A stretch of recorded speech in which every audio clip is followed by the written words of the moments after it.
Hello বন্ধুরা। তো বন্ধুরা, তোমরা সবাই কেমন আছো? আশা করছি তোমরা সকলেই ভালো আছো। তো বন্ধুরা, আজকে আমি এমন একটা জিনিস বানাবো যেটা তোমরা কখনোই খাওনি। না, জিনিসটা খেয়েছো কিন্তু এইভাবে বানিয়ে কখনো খাওনি। তো আমি আজকে কি বানাবো সেটাই তোমাদের সাথে শেয়ার করছি।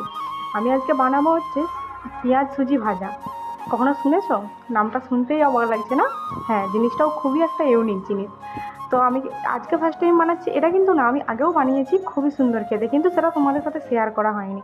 আর আজকে তোমাদের সাথে শেয়ার করব। তো তোমরা একবার বাড়িতে এইভাবে বানিয়ে খেয়ে দেখো, আমার মনে হয় খুবই ভালো। তো কেউ আগে বানিয়েছো নাকি অবশ্যই আমাকে কমেন্টে জানিও। তো আমার মনে হয় তো কেউই বানায়নি। পেঁয়াজ দিয়ে সুজি ভাজা এটা একটা ইউনিক জিনিস।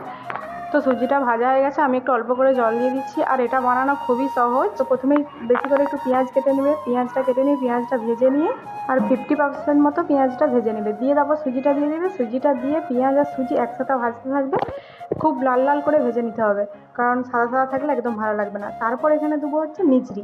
আমি কিন্তু এখানে চিনি ব্যবহার করছি না, মিচড়ি দিচ্ছি, কারণ মিচড়ি দিলে স্বাদটা আরও সুন্দর লাগবে সেই জন্য। তারপর দিয়ে দিচ্ছি পরিমাণ মতো লবণ।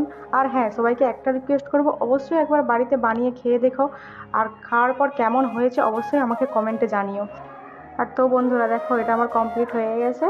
তো এটা আমি নামিয়ে নিচ্ছি। আর হ্যাঁ, আমার ভিডিও তোমাদের কেমন লাগে অবশ্যই আমাকে কমেন্টে জানিও। আমার ভিডিও যদি ভালো লেগে থাকে তো আমার চ্যানেলটা সাবস্ক্রাইব করে পাশে থেকো। আর এটা কেমন হয়েছে ফাইনাল লুকটা তোমরা দেখো, দেখে অবশ্যই আমাকে কমেন্টে জানিও কেমন হয়েছে।